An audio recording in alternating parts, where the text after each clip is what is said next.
I thought buying back my childhood home would be a dream come true until the HOA turned it into a nightmare. From the moment I installed a brand new oak door, the letters started coming. Violations, fines, threats. They said my door was too unique, my paint too vintage, and my restoration unauthorized. But here's what they didn't expect.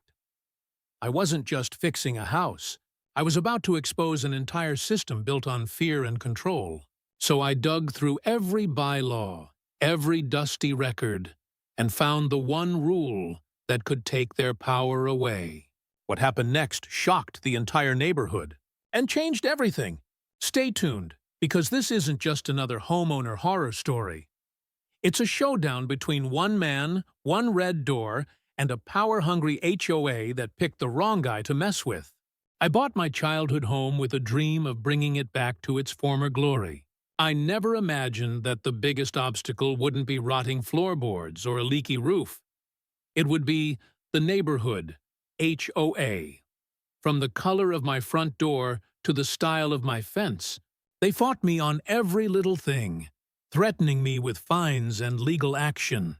This is the story of how I took on a power-hungry HOA to save my family's home, and learned that sometimes you have to fight for what's rightfully yours. There are some places that are more than just brick and mortar. They're woven into who you are. For me, that place is 112 Oak Street. It's not just a house. It's a time capsule. It's the house my parents brought me home to, the yard where I learned to ride a bike and immediately crashed into my dad's prize-winning roses. It's the front porch where my grandpa taught me how to whittle, and the kitchen that always smelled like my mom's apple pie on Sundays. Every scratch on the floor, every faded pencil mark on the wall where we measured our height told a story. It was a house filled with laughter, arguments, scraped knees, and so much love.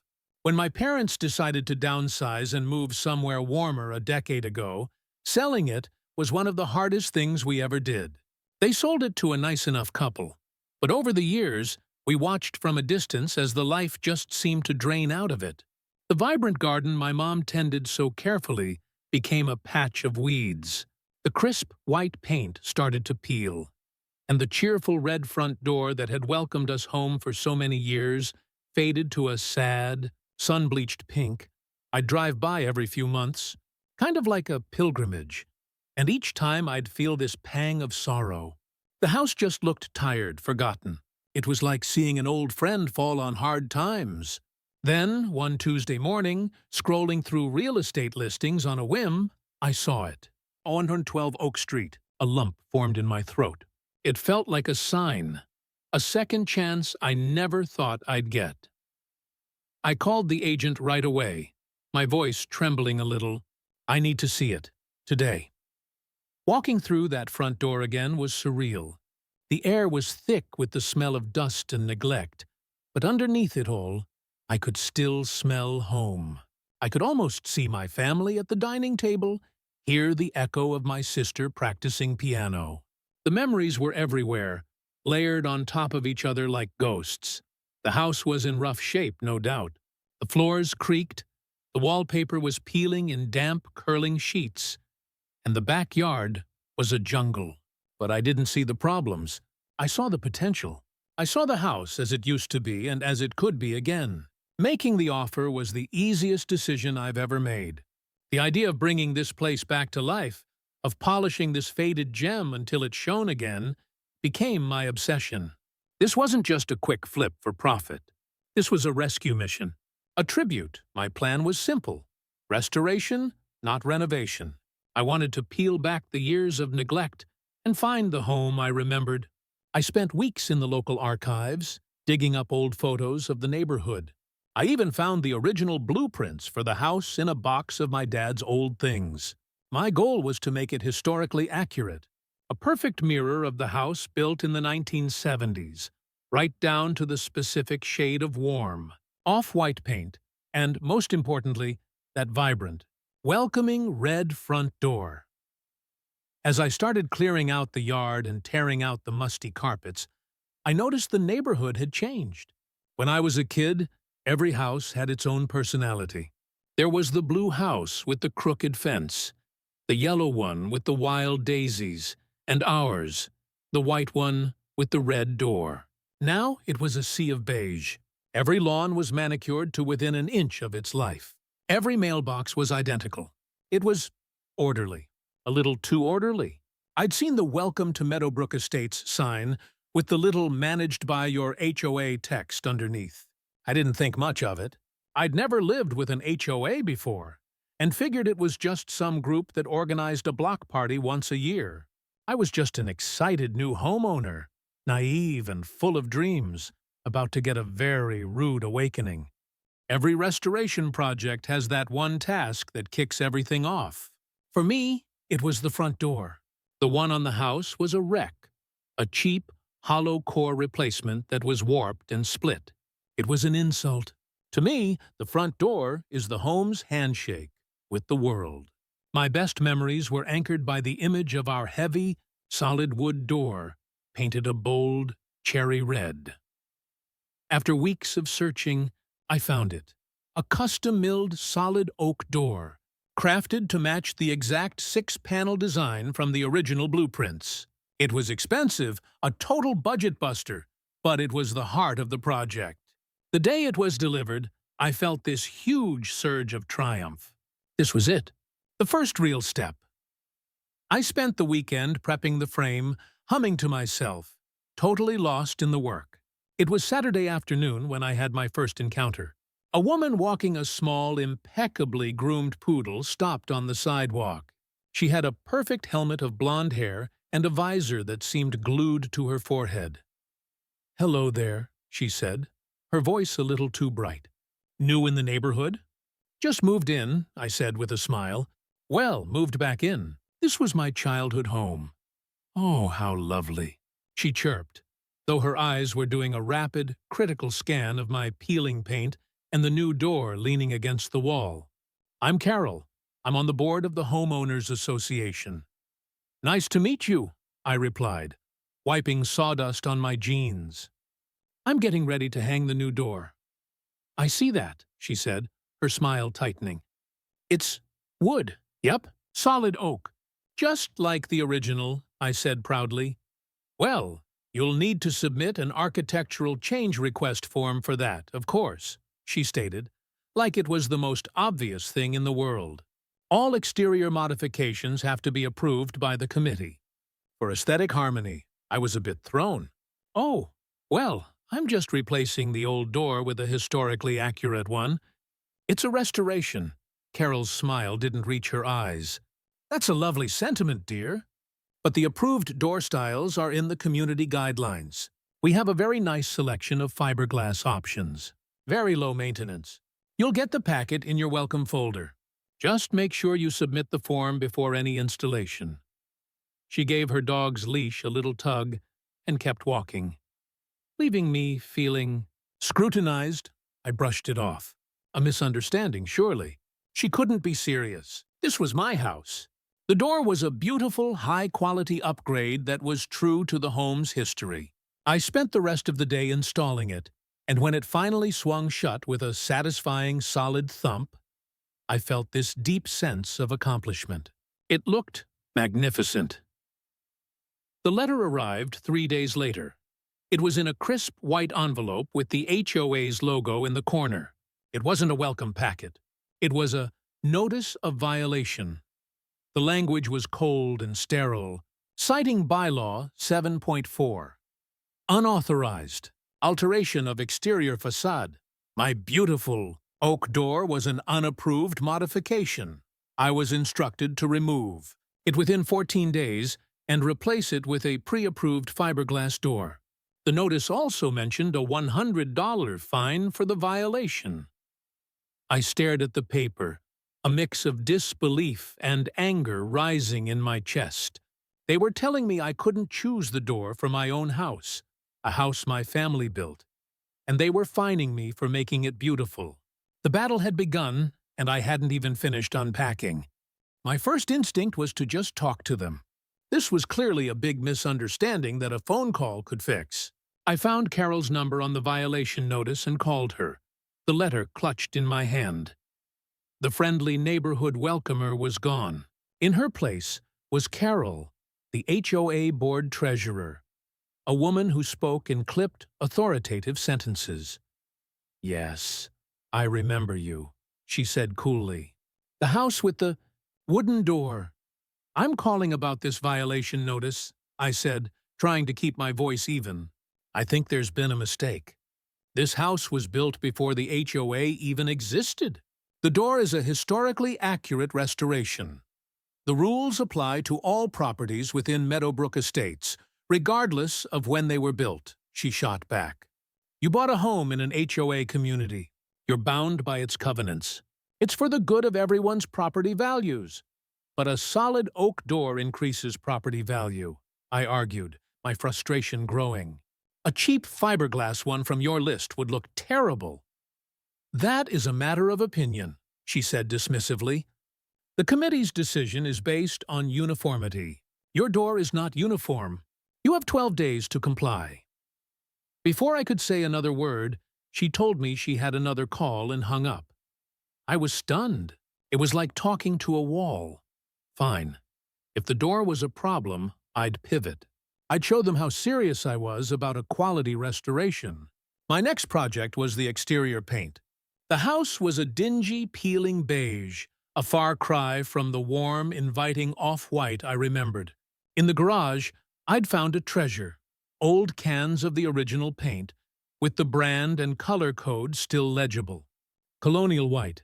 I bought a gallon, and on a sunny Saturday I painted a small, discreet test patch on a back wall.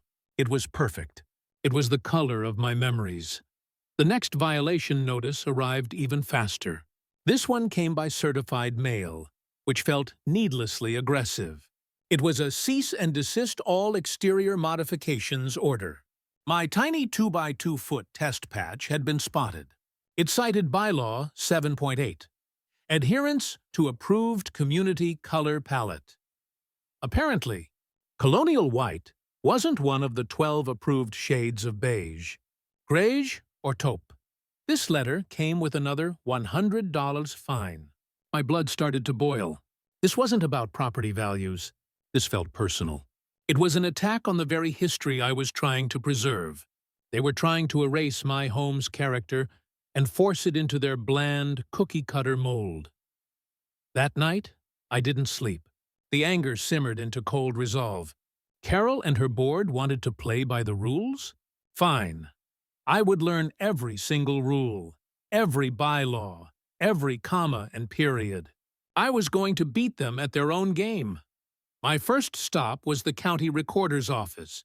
I spent a whole day poring over dusty property records, and there it was, the original plat map for the subdivision from 1972, and the document that started it all, the covenants, conditions, and restrictions, or CC&Rs, filed in 1985 when the developer established the HOA. I paid for copies and took them home with a fresh pack of highlighters. For the next week, I lived in a sea of paper. I read the CC&Rs cover to cover 3 times. I cross-referenced them with the HOA's current community guidelines. Then I dove into California HOA law, devouring every article I could find about the Davis-Sterling Common Interest Development Act. This law, I discovered, was the key. It outlined not just the HOA's power, but also its limits and the rights of homeowners. And then I found it. The aha moment, tucked away in Article X, Section 2 of the original, legally binding CC&Rs from 1985, was one beautiful sentence. Architectural restrictions herein shall apply to all new construction and additions. Modifications and restorations to existing structures shall be permitted, provided they are in keeping with the original architectural style and do not constitute a nuisance.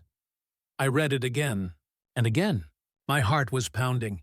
Their whole case against my door and my paint was built on their flimsy Community Guidelines document. But this sentence, from the foundational legal document that gave them power, completely supported my position. My restoration wasn't just my dream, it was my right under their own rules. I didn't stop there.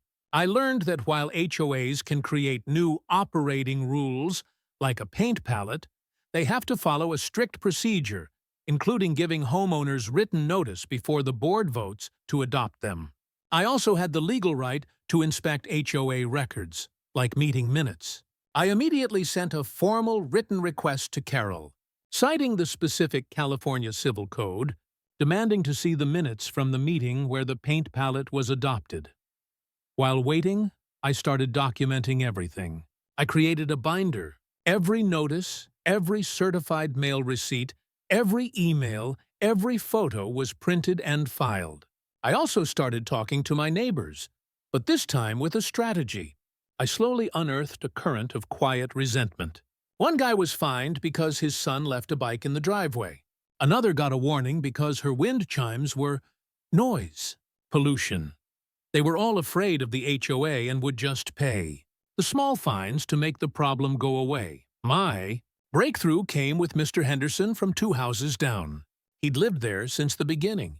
He remembered my parents. He remembered our red front door. "This neighborhood used to have character," he said, leaning on his rake. "Before this new board took over. They're on a power trip." He and a few other old-timers happily agreed to write statements confirming the house's original appearance. The HOA's response to my records request was telling. After 2 weeks of silence, I got a curt email from Carol saying that locating the minutes would require significant administrative effort, and I'd need to pay a research fee. It was a classic stonewalling tactic. While they can charge for the actual cost of copying, inventing a research fee to block access isn't allowed. Then came the escalation I was dreading. A thick envelope from a law firm. It was a formal demand letter, filled with intimidating legalese about breach of contract and injunctive relief. It claimed my outstanding balance for fines, and newly invented legal fees was now over. $3,000. It threatened to place a lien on my property and pursue all available legal remedies if I didn't immediately remove the door, repaint the wall, and pay up. Reading it, my stomach dropped. This was real. They were willing to put a lien on my home, my childhood home, over paint and a door. For a moment, I felt a wave of despair. Was this worth it? Maybe I should just give in. Paint the house beige. Join the herd. I walked into the garage and found a box of old family albums. I opened one and saw a photo of my 6th birthday party. We were all gathered on the front steps, and right behind us, proud and gleaming, was the red door. In that moment, the doubt vanished. This was more than a house. It was my history. And I wasn't going to let a group of bullies in matching visors take it from me. They started this fight, but I was going to finish it. I wasn't going to let them drag me into an expensive court battle. The Davis-Sterling Act, my new Bible, offered another path: internal dispute resolution, or IDR. It's a formal meet and confer session designed to solve conflicts before they escalate. By law, they had to grant me the meeting if I requested it in writing. They couldn't hide behind their lawyer anymore. We were going to meet face to face. I spent the next 2 weeks preparing like a lawyer for trial. My binder, now 3 inches thick, was my co-counsel. I tabbed and color-coded everything: the violation notices, the lawyer's letter, my photos, the sworn statements from my neighbors.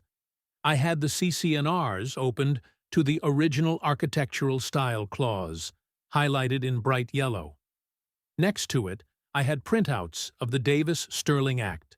I rehearsed a calm, logical, point-by-point argument in the mirror until I could deliver it without a trace of anger. The meeting was in the sterile, soulless clubhouse. The whole 5-person board was there. Carol was in the center, arms crossed, looking annoyed. Their lawyer was on a speakerphone in the middle of the table, his disembodied voice occasionally clearing his throat. They let me wait in silence for a few minutes, a classic power move. Finally, the president began. "All right, we are here to discuss your ongoing violations." Carol launched into a prepared speech, listing my transgressions: the non-conforming door, the unauthorized paint, my refusal to engage. She talked about protecting property values and concluded by saying the fine stood, and I had 7 days to comply before they'd instruct their attorney to file for a lien. When she finished, they all looked at me, expecting me to be intimidated. I took a deep breath and opened my binder. "Thank you," I started, my voice steady. "I'm also concerned with the proper governance of this community. And that's why I'm here to discuss the board's failure to adhere to its own governing documents." A few eyebrows went up. Carol scoffed. "First," I said, sliding a glossy photo of my new door across the table, followed by a historical photo from 1980. "Let's talk about the door. My intent is a historically accurate restoration." I pushed a copy of the CC&Rs toward them. "According to Article X, Section 2 of your binding covenants, modifications to existing structures only need to be, and I quote, in keeping with the original architectural style. My door is a precise replica of the original. It is therefore not a violation. In fact, it's explicitly permitted." The board members shifted uncomfortably. They glanced at each other, then at Carol, whose smug look was starting to crack. The lawyer on the phone said nothing. "Next," I continued, "the fine for the unauthorized paint." I slid my formal records request across the table. "This is the request you illegally ignored by trying to charge me a research fee. However, my own research into the Davis-Sterling Act has been fruitful." I looked right at Carol. "As you know, Civil Code Section 4360 requires 28 days written notice to all homeowners before a new operating rule, like a paint palette, can be adopted. I have spoken to several long-term residents who confirmed they never received such a notice. Therefore, the paint palette, having been improperly adopted, is not a valid or enforceable rule." The room was dead silent. The board members were staring at the documents, then at Carol, whose face had gone from pink to red. "The fines you have levied against me," I concluded, my voice clear, "are based on an invalid rule and a misinterpretation of your own CC&Rs.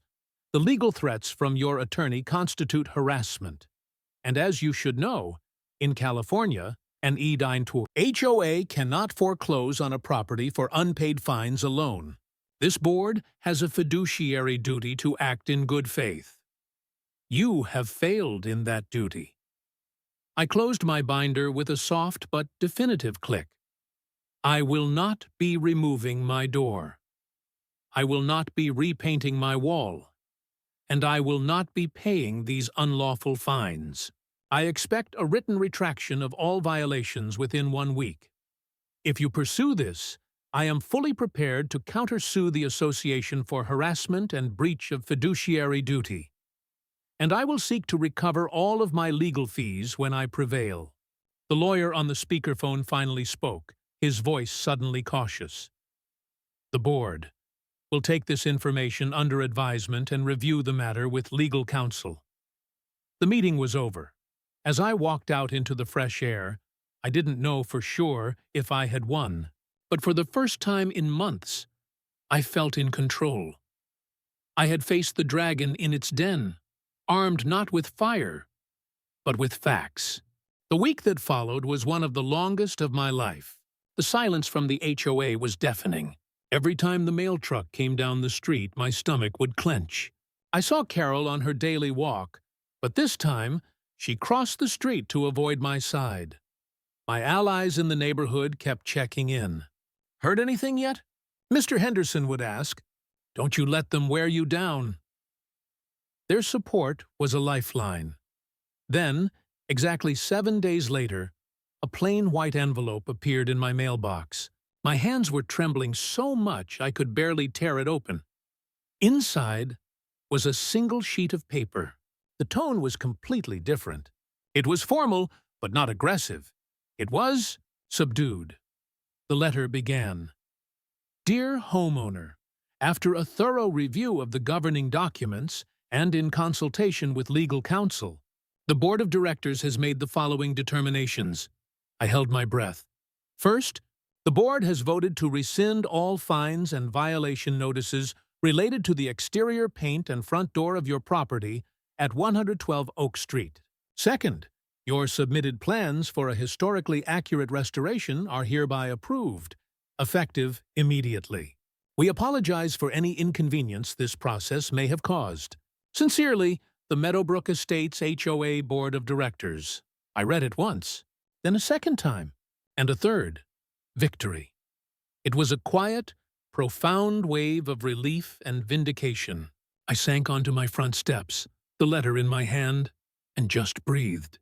The weight I had been carrying for months had finally lifted. The very next day, I was at the hardware store buying 10 gallons of colonial white. The restoration work, which had been held hostage for so long, began again in earnest. The rest of the project was a beautiful, unimpeded blur. I finished painting the house. I installed new, historically appropriate shutters. I tore out the weeds and, using my mom's old gardening journals, replanted the flower beds with the same roses and lavender she had loved. The house was coming back to life. The day I put the final coat of vibrant, glorious red on the front door was a celebration. It was more than just paint. It was a declaration. This house had a history, it had a soul, and it would not be erased. The after was everything I had dreamed of. The house stood proud, a jewel of character in a sea of beige. It didn't clash with the neighborhood. It elevated it. Neighbors I had never spoken to before would stop on their walks. Your house is beautiful, they'd say. It looks so happy. One evening, Mr. Henderson stopped by while I was watering the new roses. He just stood there for a moment. It looks just like it used to, he said, a smile in his voice. Thank you for fighting for it. In that moment, all the stress and sleepless nights felt worth it. I hadn't just restored a house. I had restored a piece of the community's heart. Looking back, it's easy to focus on the anger and frustration. And believe me, there was plenty of that. But it taught me a powerful lesson that goes way beyond paint colors and door styles. You cannot let yourself be bullied into silence. The system is often set up to feel intimidating. They count on you being too busy or too scared to fight back. But knowledge is the great equalizer. The moment you decide to become an expert on your own rights, the power dynamic shifts. Read your governing documents. Understand the laws that protect you, like California's Davis-Sterling Act. Document everything, stay calm, and build your case on facts, not emotion. Your home is your sanctuary, and you have the right to defend it. The law is often on your side, but you have to be willing to do the work to prove it. This was my battle, but I know thousands of you have your own HOA horror stories. I'm leaving the comments open because I want to hear from you. Let's share knowledge and support each other, because no one should have to go through this alone. And if you want to see more stories of the little guy winning, make sure you subscribe to the channel and ring that bell. In the end, this fight was never really about a door. It was about the principle that you can't bully someone out of their own history. It was about reclaiming a piece of my past and defending my right to honor it. This little house on Oak Street is proof that with enough research, a little courage, and a whole lot of stubbornness, you absolutely can fight the machine and win. It's good to be home.